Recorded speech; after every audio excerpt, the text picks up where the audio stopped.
नमस्कार मित्रों, मैं महाराज कुमार गुप्ता दक्ष स्टडी परिवार में आपको स्वागत करते हैं। आज आपका है 19 दिसंबर और 19 दिसंबर का महत्वपूर्ण करंट अफेयर्स आपके पास लाए हैं। यदि आप चैनल पर पहली बार विजिट कर रहे हैं तो चैनल को ज़रूर सब्सक्राइब कर लें। एक मेरा आपके लिए सूचना है कि यदि आप जीवन में सफल पाना चाहते हैं तो एक जीवन का प्रतिदिन एक अपना कार्य सोच लीजिए और उस कार्य को पूरा करने के लिए जी जान लगा दीजिए, चाहे छोटा सा ही कार्य क्यों नहीं हो। प्रतिदिन सुबह 7 बजे आपको करंट अफेयर्स इस चैनल पर अपलोड कर दिए जाते हैं। यदि आप पीडीएफ चाहते हैं तो इस दिए हुए नंबर पर अपना आप डिटेल्स भेजिए, आपको निःशुल्क पीडीएफ प्रोवाइड करवा दिया जाएगा। ठीक है। आज का प्रथम प्रश्न हम बहुत ही बारीकी से विश्लेषण करेंगे। हाल ही में जारी IUCN रेड लिस्ट अपडेट के अनुसार मीठे जल को कितने प्रतिशत मछलियां विलुप्त होने की ओर है। मतलब IUCN ने एक रिपोर्ट जारी किया, उसमें मीठे जल में विलुप्त मछलियां कितने प्रतिशत विलुप्त मछली हो गई है। तो इसका आंसर मित्रों हो जाएगा 25%।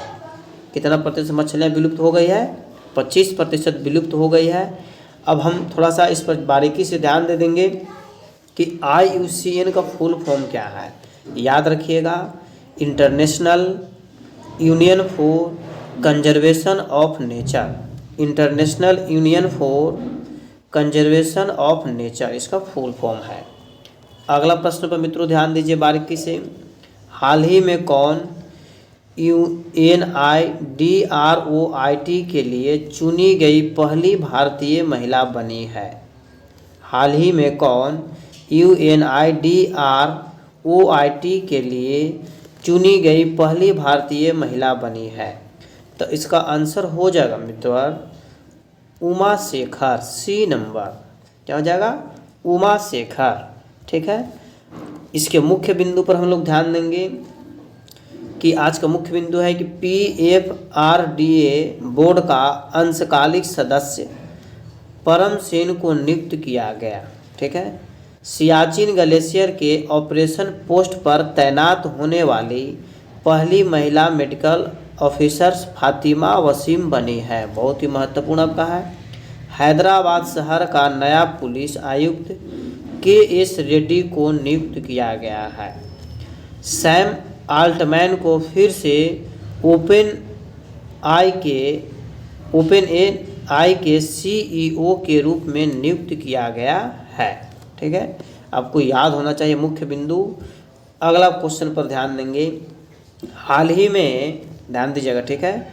हाल ही में किसने मेड फॉर इंडिया कृत्रिम AI का अनावरण किया है। तो आपको बताते चले कि कृत्रिम जो है एक संस्कृत वर्ड है। कैसा वर्ड है? संस्कृत वर्ड है। ठीक है। तो इसका आंसर हो जाएगा मित्रों भविष्य अग्रवाल। भविष्य अग्रवाल। ठीक है। यह संस्कृत वर्ड है कृत्रिम AI और इसका आंसर क्या है? भविष्य अग्रवाल। हाल ही में किसने मेड फॉर इंडिया कृत्रिम का AI का अनावरण किया है? तो भविष्य अग्रवाल। ठीक है। ध्यान दीजिएगा। नेक्स्ट क्वेश्चन आपका है कि हाल ही में आई रिपोर्ट के अनुसार चालू वित्त वर्ष में भारत का शुद्ध प्रत्यक्ष कर संग्रह कितने प्रतिशत बढ़ा है? कितने प्रतिशत बढ़ा है? तो इसका आंसर बच्चों हो जाएगा, आपको ध्यान दीजिएगा बारीकी से, 23.4%। सी नंबर। हाल ही में आई रिपोर्ट के अनुसार चालू वित्त वर्ष में भारत का शुद्ध प्रत्यक्ष कर संग्रह कितने प्रतिशत बढ़ा है? 23.4%। ठीक है। नेक्स्ट प्रश्नों पर मित्रों ध्यान देंगे। हाल ही में किस देश के सुल्तान 3 दिवसीय भारत की यात्रा पर पहुंचे हैं? बहुत ही महत्वपूर्ण प्रश्न आपका है। इस देश के साथ भारत का एक अच्छा संबंध भी है। हाल ही में किस देश के सुल्तान 3 दिवसीय भारत की यात्रा पर पहुंचे हैं? तो इसका आंसर बच्चों हो जाएगा ओमान के। कहाँ के पहुंचे हैं? ओमान। यहाँ पर गलत लिखा गया है, ओमान। क्या लिखाएगा? ओमान। अब हम लोग ओमान के मुख्य बिंदु पर चलते हैं। ओमान का कैपिटल कहाँ है? तो मस्कट है। ओमान की कैपिटल क्या है? तो मस्कट है। तथा ओमान की मुद्रा क्या है, करेंसी क्या है, तो ओमानी रियाल।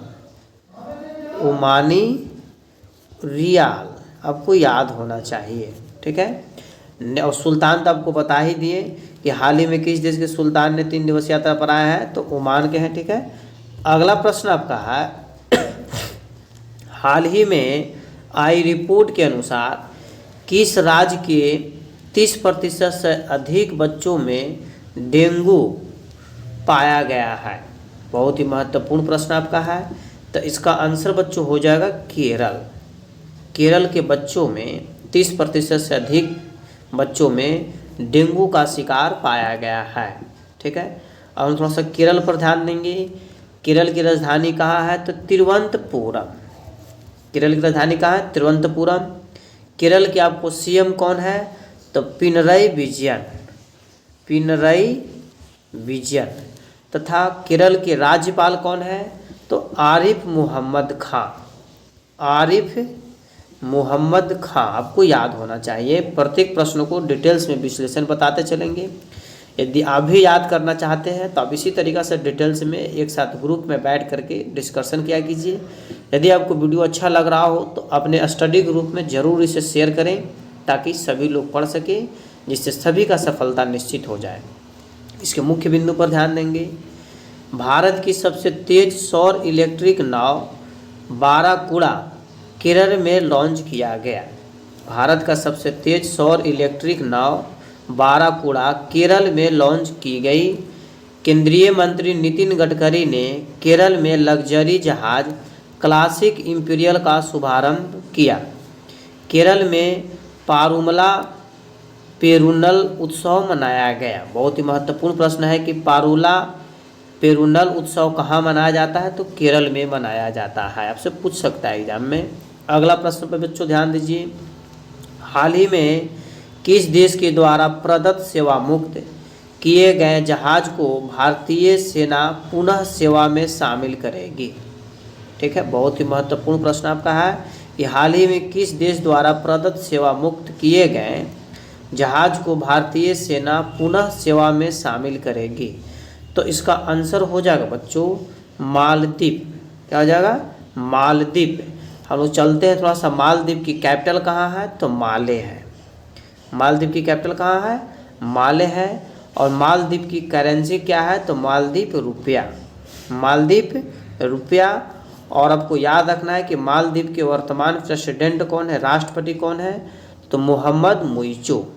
मोहम्मद मोइचो आपको याद होना चाहिए, ठीक है। अगला प्रश्न पर मित्रों बारीकी से ध्यान दीजिए। इसके मुख्य बिंदु है कि मालदीव भारत के साथ हाइड्रोग्राफिक सर्वे एग्रीमेंट खत्म करेगा। भारत सरकार ने मालदीव से 75 भारतीय सैनिकों को वापस बुलाने का फैसला किया है। रिलायंस जियो ने मालदीव को high speed optical fibre cable से जोड़ने से संबंधित कार्य पूरा किया। एशियाई सर्किंग चैंपियनशिप का आयोजन मालदीव में किया जाएगा। बहुत ही महत्वपूर्ण टॉपिक था इसका। अगला प्रश्न पर मित्रों बारीकी से ध्यान दीजिए।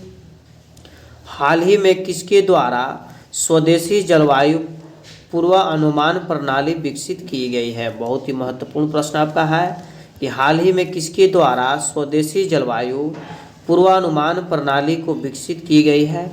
तो इसका आंसर बच्चों हो जाएगा IITM पुणे। IITM पुणे। अब इसका IITM का फुल फॉर्म हम लोग जानेंगे। तो Indian institute of tropical metrology, ठीक है। Indian institute of tropical metrology आपको याद होना चाहिए। अगला प्रश्न पर बच्चों हम लोग ध्यान देंगे। हाल ही में किसने TF विश्व चैंपियनशिप पुरस्कार 2023 जीता है। हाल ही में किसने TF विश्व चैंपियन पुरस्कार 2023 जीता है। तो इसका आंसर हो जाएगा, TF मतलब टेनिस फेडरेशन हो गया, ठीक है। TF मतलब क्या, टेनिस फेडरेशन। तो नोवाक जोकोविच और आर्याना संबालेक। नोवाक जोकोविच और आर्याना संबालेक, अर्थात इसका आंसर दोनों सही है, उपयुक्त दोनों, C नंबर, ठीक है। अगला प्रश्न पर बच्चों बारीकी से ध्यान देंगे कि मुख्य बिंदु पर कि अजंता एलोरा फिल्म फेस्टिवल में जावेद अख्तर को पद्मानी लाइफ टाइम अचीवमेंट अवार्ड मिलेगा। ठीक है। 33वां व्यास सम्मान 2023 के लिए पुष्पा भारती को नामित किया गया है। ठीक है। संस्मरण याद रखें और याद को चुना गया है। विस्थापित बच्चों को शिक्षित करने के लिए अब्दुल्लाही मीरे ने UN नानसेन पुरस्कार जीता है। पूछ सकता आपसे है कि UN नानसेन पुरस्कार किसने जीता है? तो अब्दुल्लाही मीरे ने। शिक्षा के लिए वाइज पुरस्कार सफीना हसन ने जीता है। पूछ सकता आपको है कि वाइज पुरस्कार किस क्षेत्र में दिया जाता है? तो शिक्षा के क्षेत्र में दिया जाता है। वाइज पुरस्कार किसने जीता? तो सफीना हुसैन ने जीता है। सफीना हुसैन ने जीता है। अगला प्रश्न पर बच्चों ध्यान देंगे। हाल ही में आई रिपोर्ट के अनुसार किस देश के ई रिटेल बाजार 2028 तक 160 अरब डॉलर को पार करेगा? बहुत ही महत्वपूर्ण प्रश्न आपका है। तो इसका आंसर हो जाएगा मित्रों अपना देश भारत। एक बार प्रेम से बोलिए भारत माता की जय। ठीक है। यदि आप वीडियो आपको अच्छा लग रहा हो, फेथफुल लग रहा हो तो लाइक और शेयर ज़रूर करें। इससे है कि थोड़ा सा हम लोग को मोटिवेट मिलता है कि बच्चे हमारे साथ हैं। लाइक और शेयर जरूर किया कीजिए। ठीक है। अगला प्रश्न बच्चों आपका मुख्य बिंदु इसका कि मलेशिया ने भारतीय नागरिकों को वीज़ा मुक्त प्रवेश की अनुमति दे दी है। ठीक है। बिना वीज़ा का भी मलेशिया में आप भ्रमण कर सकते हैं। भारत सोशल मीडिया के लिए सख्त आयु सत्यापन योजना बनाया जा रहा है। भारत ने 2023-24 में रिकॉर्डेड ठीक है 41010 पेटेंट कराए हैं। भारत को लगातार तीसरी बार AIBD का अध्यक्ष चुना गया है। ठीक है। Asian development bank. अगला क्वेश्चन पर ध्यान दीजिएगा। हाल ही में 17वें रयान अंतर्राष्ट्रीय बाल महोत्सव 2023 का उद्घाटन कहाँ हुआ? बहुत ही महत्वपूर्ण प्रश्न आपका है कि हाल ही में 17वें रयान अंतर्राष्ट्रीय बाल महोत्सव 2023 का उद्घाटन कहाँ हुआ है? तो इसका आंसर बच्चों हो जाएगा नई दिल्ली में। कहाँ हुआ है? नई दिल्ली में। नई दिल्ली भारत की राजधानी है। भारत की राजधानी नई दिल्ली आपको 1912 में बना था। कब बना था? 1912 में बना था। इसके पहले भारत की राजधानी था कोलकाता था। कहाँ था? कलकत्ता था। अगला प्रश्न पर मित्रों ध्यान देंगे। हाल ही में IMF किस देश को अर्थव्यवस्था को स्थिर करने के लिए 33.7 करोड़ डॉलर देगा? हाल ही में IMF ने किस देश को अर्थव्यवस्था को स्थिर करने के लिए 33.7 करोड़ डॉलर देगा? तो इसका आंसर बच्चों हो जाएगा श्रीलंका को। C number. श्रीलंका का स्थिति बहुत ही दयनीय होते जा रहा था, इसलिए इसको मद्देनजर रखते हुए IMF जो है इसको जैसे डोनेशन के रूप में 33.7 करोड़ डॉलर रुपया देगा। अगला प्रश्न आपका है मुख्य बिंदु। भारत और श्रीलंका के बीच संयुक्त अभ्यास मित्र शक्ति 2023 हुआ। आपसे पूछ सकता है कि भारत और श्रीलंका के बीच कौन सी सैन्य अभ्यास होता है? तो मित्र शक्ति होता है। या फिर पूछ सकता है कि मित्र शक्ति सैन्य अभ्यास किन दो देशों के बीच होता है? तो भारत और श्रीलंका। फीफा ने श्रीलंका के फुटबॉल महासंघ में प्रतिबंध हटाया है। श्रीलंका में कैडी एसाला पेरा हेरा मनाया जा रहा है। ठीक है। श्रीलंका के ऑलराउंडर वानिदु हंसरंगा ने टेस्ट क्रिकेट से संन्यास ले लिया है। क्रिकेटर है। भारत ने श्रीलंका को डिजिटल पहचान परियोजना के लिए 45 करोड़ रुपए की वित्तीय सहायता प्रदान की है। बताइए, भारत की जनता इतना क्राइसिस में जी रहा है, इसको प्रदान किया जा रहा है। चलिए सपोर्ट भी करना बहुत अच्छी बात है। हाल ही में ISBI की रिपोर्ट के अनुसार कब तक महिला मतदाताओं की संख्या पुरुषों से अधिक हो जाएगी? बहुत ही महत्वपूर्ण प्रश्न है। हमारे देश के लिए भी अच्छी बात है कि महिलाएं आगे की ओर बढ़ रही है। हाल ही में ISBI की रिपोर्ट के अनुसार कब तक मतदाताओं की संख्या पुरुषों से अधिक हो जाएगी, तो इसका आंसर हो जाएगा 2029। क्या हो जाएगा? 2029 बी नंबर। ठीक है। अगला प्रश्न मित्रों आपका कि हाल ही में किस देश ने 33 देशों के नागरिकों के लिए वीजा आवश्यकता को समाप्त कर दिया है? तो इसका आंसर बच्चों हो जाएगा ईरान। ईरान क्या कर दिया? 33 देशों के लिए वीजा मुक्त को समाप्त कर दिया है। ठीक है। ईरान के मुख्य बिंदु पर हम लोग ध्यान देंगे। ईरान की राजधानी कहाँ है? तो तेहरान है। ईरान की राजधानी कहाँ है? तेहरान है। ईरान का करेंसी क्या है? मुद्रा क्या है? तो रियाल है। क्या है? रियाल। ठीक है। और ईरान का प्रेसिडेंट वर्तमान समय में कौन है? तो इब्राहिम रईसी। इब्राहिम रईसी। ठीक है। इसका मुख्य बिंदु पर हम लोग ध्यान देंगे। ईरान ने नूर 3 उपग्रह को कक्षा में प्रक्षेपित किया है। ईरान ने मुहाजिर 10 ड्रोन का उद्घाटन किया है। ईरान शंघाई सहयोग संगठन का नया अस्थायी सदस्य बना है। ईरान ने दूसरे सैन्य उपग्रह नूर 2 का सफल परीक्षण किया है। रंगन ने नई पार्टी की बैसाल्टिक मिसाइल खेड़बर का सफल परीक्षण किया है। सफल परीक्षण किया है। ठीक है।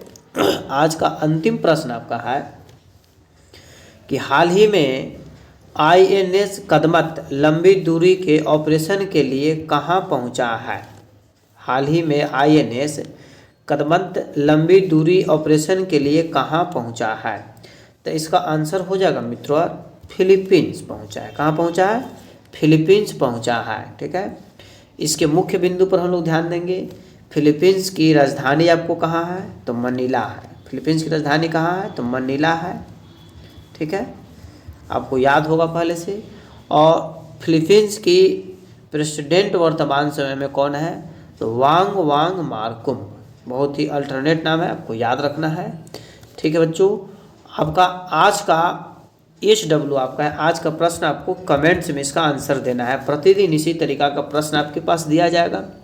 आपसे रिक्वेस्ट है, ऑर्डर भी है कि यदि आप करंट अफेयर्स 100% याद करना चाहते हैं तो आप ज़रूर कमेंट्स में सभी प्रश्नों का आंसर देने की कोशिश कीजिए। और सभी प्रश्नों को यदि आंसर आप नहीं दे सकते तो जो लास्ट में आपको प्रश्न तैयार करते हैं उसका आंसर आप जितना डिटेल्स में कमेंट्स में लिख करके दिया कीजिए।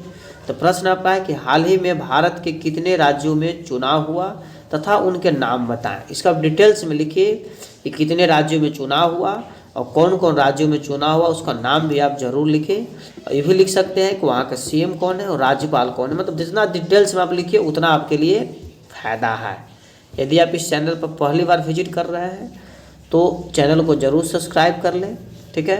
अभी तुरंत सब्सक्राइब कर लीजिए और बेल आइकन को ऑल में ज़रूर दबा दीजिए ताकि जब भी हम वीडियो अपलोड करें तो तत्काल आपको प्रोवाइड वीडियो करा दिया जाए। दोस्तों यदि आप लाइक करते हैं तो हमें मोटिवेट मिलता है। ठीक है। तब तक के लिए आप स्वस्थ रहिए, मस्त रहिए। एक बार प्रेम से बोलिए भारत माता की जय।